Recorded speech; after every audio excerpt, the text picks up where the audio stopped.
This is a Geek Nerd Podcast's production. All songs, sound effects, and themes are used under fair use copyright. Follow at Geek Nerd Pod on Twitter to keep up with all of Geek Nerd Podcast's projects, and join our Patreon at patreon.com/geeknerd with tiers starting at $1 a month. Be sure to check out the Geekly's Facebook page at, you guessed it, facebook.com/thegeekly. As always, the best support is word of mouth. If you like our shows, subscribe, leave a review, tell your friends, drop us a note on Twitter. Enjoy the show. The Batman film with, what's his name? Jack Nicholson? No! Michael Keaton? Michael Keaton. I got, like, he's one of these, like, figures of my childhood, and I'm just like, I don't remember what the fuck his name is.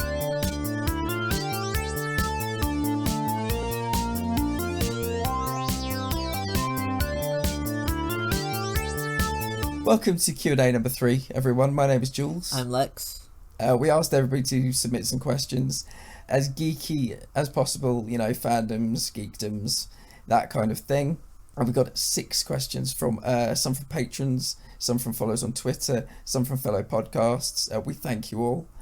Do you want to start, Lex, with question number 1? Sure. Our first question comes from a very, very awesome podcast that I personally have a huge pod crush on. We've got kind of like a little podmance going on. It's I Understood This Reference, which you can find on Twitter at CapUnderstands. They're also on all of the pod places. Ross and Rob are super funny. Anyway, their question is, what was the first film you watched that really inspired your love of film and geek stuff? Do you still love it today? Well, I normally answer this question when people ask me. I say Batman Returns. That's kind of, I think, the first film I kind of bought myself on VHS, and that kind of established my love of Batman. But I wanted to go even further back in time to before I was kind of buying my own things. And I remember, because my parents are complete nerds as well. They used to play computer games back in the day. They were obsessed with the Twilight Zone. I just have this distinct memory of being, must have been like 4 or 5, and they had recorded the original Star Wars trilogy onto VHS. They didn't own the VHSs, like they'd recorded them like you could do back in the day. And you'd stop it when the ad break started, and then when they came back, you'd start recording again. And I remember very distinctly watching those 3 films. So that might even predate my love of Batman. And those original 3 Star Wars films are fantastic. I'm not a Star Wars fan, and I've basically fallen out of love with Star Wars. I think the prequel trilogy, just too political. The sequel trilogy, I watched episode 7, and I just thought, if you're not going to try anymore, I'm not going to give you my money anymore. Those 3 original films have definitely stood the test of time, and I'm happy to watch them kind of always. So yeah, I do greatly enjoy those films still. Honestly, I can't remember the first geeky film I saw. I don't even know if it was like a film that inspired me into geek culture or if I was really inspired at all. I have this like sense that was kind of just like a gradual progression into it. I think video games were probably my first introduction. Like my family all played video games, and it was a thing that like we did, the cousins did when we had family holidays. We would all kind of like gather in the living room, and like the parents would watch us play, and the older kids would sort of let us younger ones have a chance and I guess sort of teach us how to play. And so yeah, then, you know, my mom grew up with the Twilight Zone and Star Trek, and so when the Next Generation came on, like I was kind of young-ish. I was under 10, so we watched that, and that was kind of an influence. And I think like just in general, science fiction intrigued me because they were the ones that explored different possibilities, and you know, science fiction talks about things. It it's not just mindless entertainment. They ask questions, and there are dilemmas and interrogations of ideas that we take for granted as truth. And I really, really like kind of that challenging of the status quo and the subversiveness of science fiction. And I think that's kind of over time, and as I got older, that appealed to me more and more. So I can't really say that a single film got me into the geek stuff. My interest in film, though, I can trace back very, very distinctly. I mean, like, it was always kind of there a little bit. Like, I mean, very early on, we had this kind of weekend tradition where we would go to the video store and rent a bunch of films on VHS. And it was my favorite point of the week, going in and wandering through the aisles and picking up I really like VHS tapes. I miss them. There's something just very tangible about picking up a big, clunky VHS tape and the whole, like, rewinding and whatever. Anyway. but it didn't really hit me until I was like 15 or 16, and I was at a friend's house watching MTV when they still played music videos. The video for Ava Adore by the Smashing Pumpkins came on, and I was just like absolutely entranced. I just kind of sat there and watched the whole thing through and didn't move. And like the whole visual spectacle of it, 'cause, like, I mean, I don't know if you know much of the details about it, but it was filmed in like one continuous shot, and it's like the band just kind of moving through these different sets. And yeah, I mean, it's an amazing video, and it completely won me over. And I decided like right then and there that I wanted to go into film somehow, whether it was like screenwriting, directing, something. I wanted to do something with film. Obviously that didn't end up happening for like various reasons, but it definitely started my love affair with visual media, and kind of my interest in pushing or well, I guess it just accentuated my interest in pushing boundaries and combining different things to create something. It's probably some sort of influence in doing a podcast now. I don't know, but yeah, that's my answer to that question. Which two comic book characters from different publishers would you like to see team up in a live action film? And that question comes from one of our patrons, Richard Cardenas, Le Richard C on Twitter. Make sure you follow him. So I'm like the least comic booky geek there is. I'm actually like the least geeky geek there is. There are all these geek culture things I just don't do. I mean, I like comics. I love going into comic stores. I love graphic novels. I think they're absolutely wonderful. One of my ambitions is to write them solely. I even have plans for one if I ever find an artist willing to collaborate with like very small guarantee of monetary return. But comics are also expensive, and they require a certain like attention span to keep up with them, and I get distracted very easily. I do like getting the trade paperbacks rather than the monthly issues, but that's a different thing. And most of the characters I know and like are from DC, so this question was a bit challenging. Actually, all of these questions were kind of difficult for me, so my answer kind of came down to Constantine, of course. He's one of my favorite DC characters. And I actually went with Doctor Strange from Marvel. That may just be because I just watched that video of him going into the comic book store dressed as Doctor Strange in New York during the filming of the Doctor Strange film. But I also think it would be a really interesting combination. They have a lot of similar things in common. They're both kind of like mystical. They're both sort of... They do things and they don't explain why they're doing things, and they're both kind of very independent and arrogant, and I think there would be an opportunity for a lot of conflict and a lot of like playing off each other, and maybe kind of like humbling of each of the characters. I don't know, but I would like to see that sort of combination. Like, I think they both could do with being challenged by somebody who is similar in capability, I guess.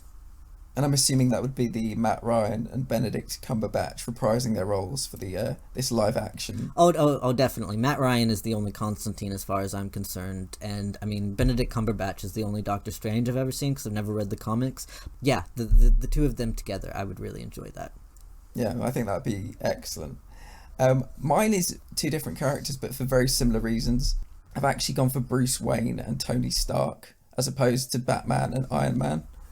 In this idea I have, there's just some kind of crisis level event, and they are the only two men standing after the DC universe and the Marvel universe kind of are destroyed, and between them they have to use their intellect to kind of put it all back together, and it would be the detective and the mechanic rather than, you know, Batman and Iron Man kind of working on some kind of project to jumpstart the two universes again. And I just think, yeah, the way they play off each other, the way they're, you know, both very proud men. I see Stark as the more kind of egotistical, but I see Wayne as the more kind of, I guess, he's still got an ego, but he's got the kind of stoic, understated, whereas Tony Stark is the showman. But I still think those two playing off each other would be fabulous. And I think obviously it would be Robert Downey Jr. But I have toiled and wondered over who the Batman would be. And I'm going to actually go Christian Bale as opposed to Ben Affleck. But there are no wrong answers. But I just think those two playing off each other would be very interesting. Yeah, I was with you until you went with Christian Bale. I don't think the combination of Christian Bale and Robert Downey Jr. would work very well. I think I see Ben Affleck as too similar. Christian Bale's, especially in the third film where he was living as basically a recluse, and compare that to Robert Downey Jr.'s. I don't know, I like that. I like the kind of both ends of the spectrum kind of thing, but I can absolutely see it. I presumably you'd go for Ben Affleck. Yeah, oh yeah, definitely Ben Affleck. Yeah. I mean, it would be wonderful. Any version of that I think would be fantastic as well. All right, so our third question comes from Louise. It's a very mysterious follower. She wants to know what our top 3 trilogies are. So the first one I could go with is Back to the Future, because I think that's probably my favourite trilogy of all time. The films have a great deal of sentimental meaning to me. Huge fan. I've got on Back to the Future Day, I think it was 2015, I actually got the USA Today sent to me from America, and they printed the same front cover from the film, and I have that framed in my house. Just 3 very special films. For a long time I didn't actually like the third one that much, but over time I grew to love it, and I think it's a pretty special trilogy. Nothing I would really change about it. The second one is the Captain America trilogy, which might be a controversial choice considering I'm a DC fan. And over the past 5 years I've seen a lot of people, maybe less than 5 years actually, I've seen a lot of people comparing the Nolan Batman trilogy with the Captain America trilogy. And the truth of the matter is, I think the Captain America trilogy is the better trilogy. And that's because I think the worst film of all 6 is The Dark Knight Rises. I think that really drags that trilogy down. Captain America 2 is the best Marvel film for me. Captain America 3, it's a top 7 film. The first one, it's okay. They took absolutely no risks. It's a very kind of vanilla, bland, by the numbers kind of story. But I think the kind of the arc and the character development across those 3 films, I think it's a pretty strong trilogy. And the third one is another one that's I kind of have sentimental attachment to. It's something that me and my dad watch, I'd say once a year across the space of maybe a fortnight. It's actually the Bourne trilogy with Matt Damon playing Jason Bourne. And notice I said trilogy, even though there are 5 films, because I've discounted the one that Matt Damon came back for, and I've discounted the Jeremy Renner one. But I think if you're into kind of spy, action, thriller kind of films, it's a perfect trilogy. The Bourne trilogy. Identity, Supremacy, Ultimatum, I think. 3 really stunning films. And I think I knew of Matt Damon before them. Obviously things like Good Will Hunting, I think he'd already done an Oceans film potentially. But that was the first time I ever saw those films. I think I saw some in the cinema actually. They kind of cemented him as somebody that I'm definitely a fan of. So those are the 3 trilogies I've gone for. Again, this is a hard one for me. I don't particularly like trilogies.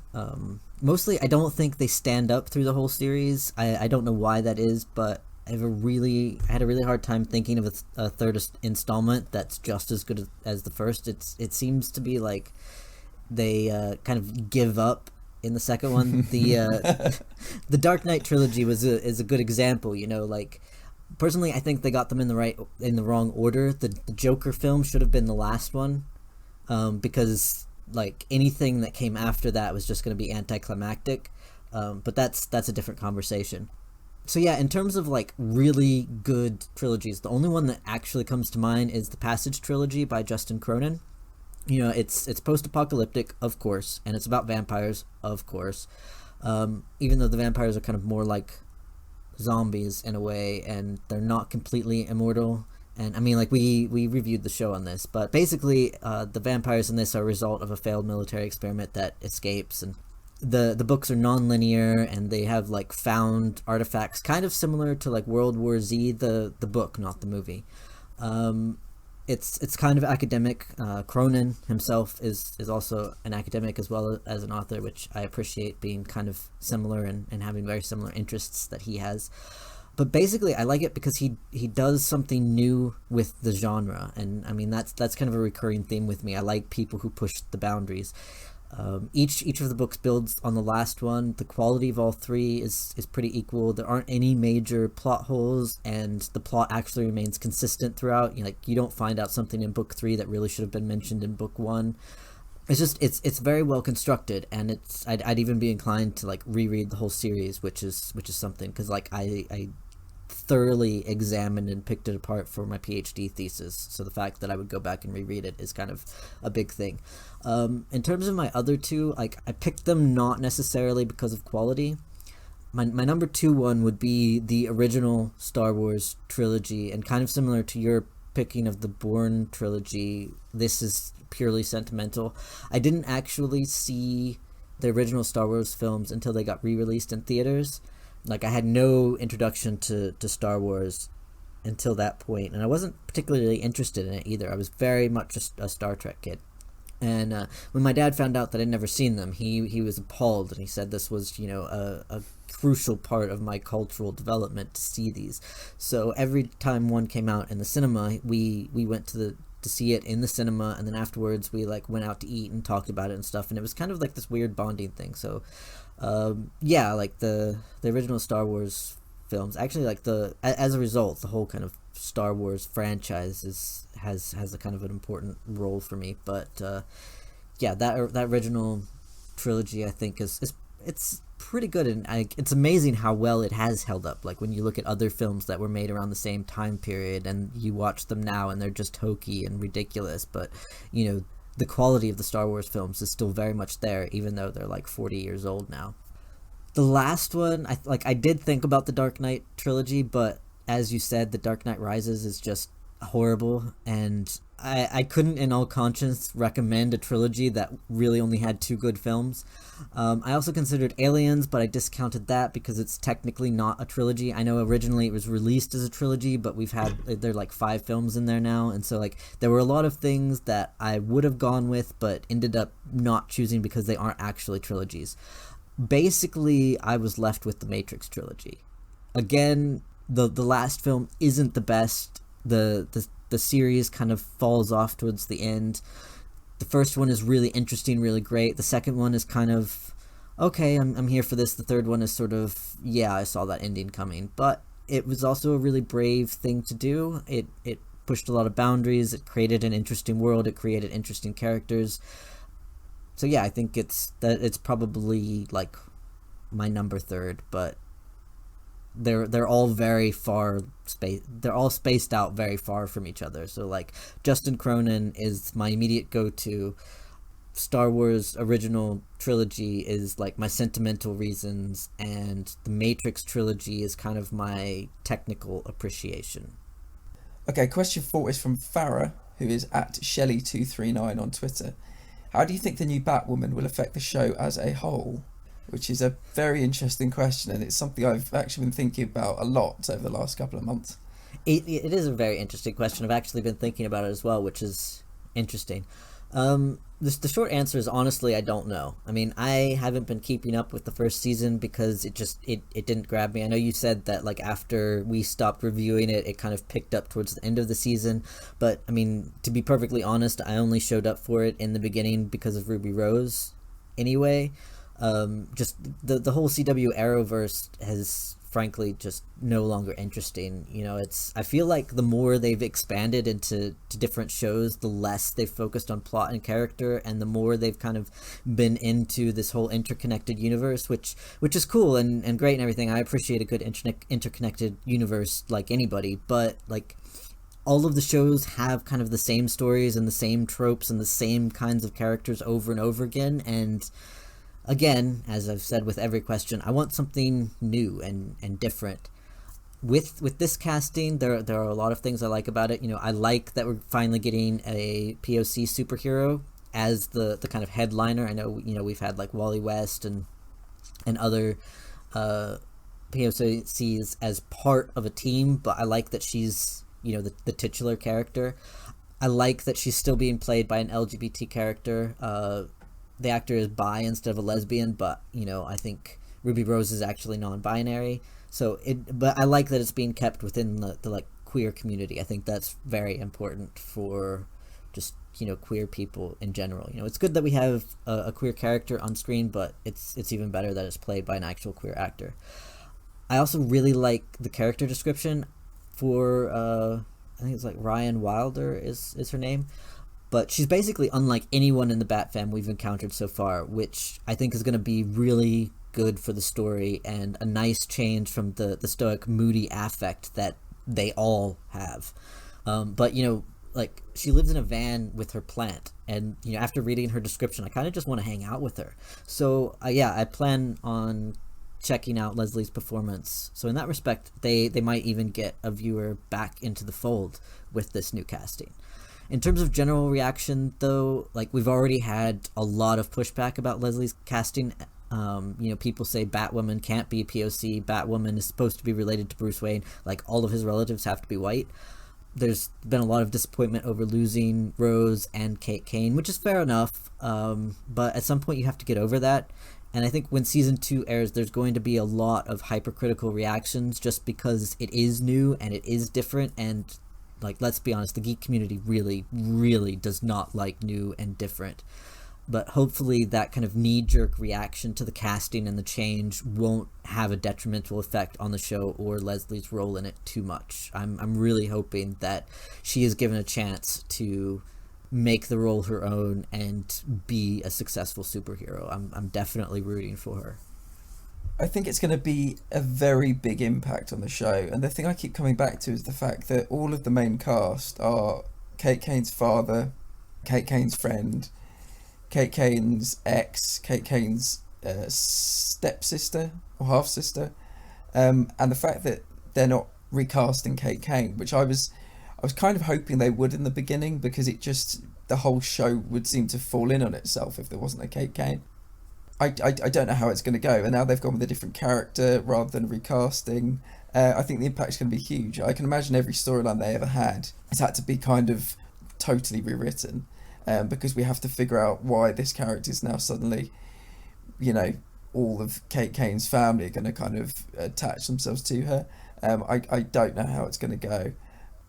I think for me, it got a lot better after Crisis. It's sad, but I think the worst part of the show was Ruby Rose. I never really thought she was that great an actor, and I'd be very interested to see somebody take the show to new heights. I think it needs new energy. I think it needs, like, some fresh blood. But how is it going to affect it? I think it's going to turn the whole thing upside down, really. Yeah, I'll watch it, but I'm full of nerves and just a great deal of concern, really. I think the best route for them to take would be to do kind of like a soft reboot of the series and just kind of, pack season 1 away as efficiently as they can. Obviously, there'll be some loose ends that they can't tie up, but probably the best move would be to move forward with this new character and kind of forget about Kate Kane. Moving on to a question submitted by one of our patrons. Which 3 British fictional characters would you give knighthoods or damehoods to? I've picked 3 that I'm pretty happy with. One nobody will know of and nobody will get, and I think it's really weird, but I'll do it in the way that they actually do it. For services to archaeology. Miss Lara Croft. That's my first one.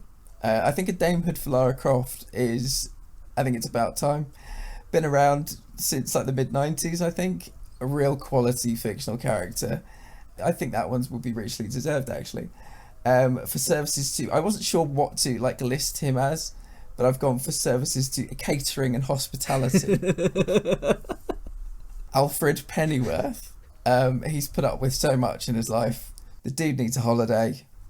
Needs to be a night. Needs to be packed off to some, tropical island to just relax for a while. Alfred Pennyworth, richly deserved. And for services to acting is Stephen Toast.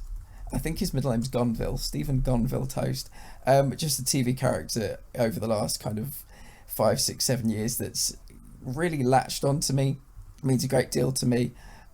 He is widely regarded as the worst actor on earth. But he's a trier. He's a real trier.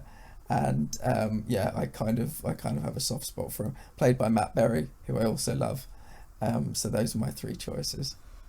I really struggled with this one, and I don't really have very good reasons for picking any of these characters, except that I I'm very unfamiliar with a lot of British characters. Like I did a lot of Googling and most of them seem to be from like the 30s and 40s. Again, like I had very specific character. Like they couldn't just be played by British actors. The characters actually had to be British. So like Doctor Who or the Doctor was not included because they are not British. I thought about Van Helsing, but again, there's German, not British. So the first one I went with is Arthur Dent from Hitchhiker's Guide to the Galaxy. I think just, everything he went through, he's, the first kind of British person to explore the universe, the first human to explore the universe. Well, no, he's not the first human. There's another human in there. But, all in one day, his house got bulldozed, then his planet got bulldozed, both for both for highways. The house wasn't for an interstellar highway, but yeah, he went through a lot. He tried his best to represent humanity. He was kind of, like an emissary or an ambassador for Earth. He went on this whole quest to find the meaning of life. I think that's a worthy pursuit. So, and he did it all in his bathrobe. So let's show some respect for Arthur Dent. Obviously, again, because I don't know very many British characters, Constantine is in there.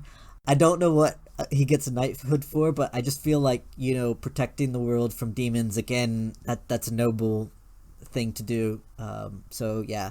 And then my final one is Miss Moneypenny, because I feel like she's put up with a lot of shit from James Bond over the years, and she deserves some acknowledgement for the fact that she's the one who holds all of this stuff together and kind of saves his ass on more than one occasion. So yeah, James Bond would be nothing without Moneypenny. So yeah, she deserves a knighthood. Fuck Dame Hood, she can be a knight. Yeah, I think she's the type that would be a knight for sure. Okay, the sixth and final question, submitted from Linda at Bedknobs and Broomflicks, which is at Broomflicks on Twitter.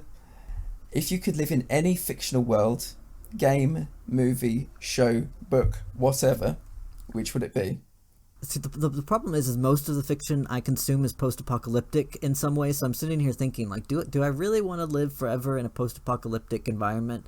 I mean, we're not exactly in post-apocalyptica at the moment, and I'm kind of struggling with it, so maybe it's the in-between thing I'm struggling with. Like, we either need to have normal life or, like, complete destruction of society. One or the other, like, just kind of get it over with already. So, yeah, I don't actually know if I have an answer for, like, where I would want to live forever. I mean, there's the Discworld universe, which would be kind of cool, but also not really cool. I mean, the MCU universe, that would be kind of cool. Like, I would want to go to, well, like, Asgard's not there anymore, but again, it would depend on who I was in the MCU universe. Like, am I just a random person who has to deal with the shit getting destroyed and attacked all the time and the world almost ending, or am I, like, involved with the Avengers?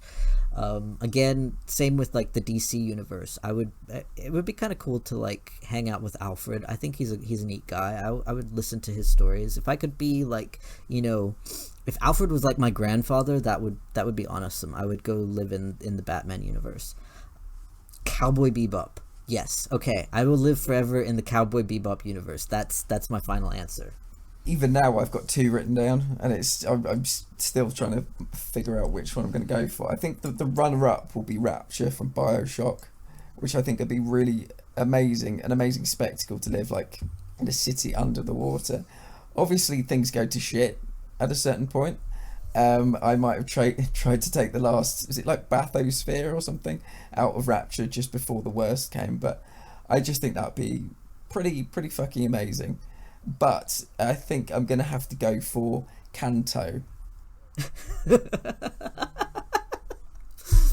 sorry. Just It's just this idyllic little paradise where I could be a fisherman, I could be an ace trainer, I could be a Pokemon breeder. They seem so happy there. All of them just seem so endlessly happy. I mean, you might as well have, like, picked Animal Crossing. Like, yeah, no, but there's Pokemon in Kanto, so I could be a Pokemon trainer. Yeah, I think I'd probably be, just a fisherman or a Pokemon breeder, have a nice quiet life in Kanto. I think that would be pretty cool. See me, I'm sitting here thinking like, what adventure can I have that will not make me miserable after a certain point? You're like, no, I want to go fishing and train Pokemon. You never know. One day I might, become a Pokemon master. Uh-huh. Might try and get my badges, but yeah, I think just that'd be nice. That'd be nice. I might have to go into one of the later versions of Kanto because there's a day-night cycle. I wouldn't want it to be like permanently daytime in Kanto. It'd be like living in the Arctic Circle, where they've like obviously very, very long days. I think that's all of our questions for this time. We are always taking new questions, so if you want us to answer a question, let's specify about geek culture because I got myself in trouble last time. Yeah, send us a DM, tweet at us, email us, and yeah, we'll include it. And when we get enough questions, we'll do another Q&A. Ciao for now.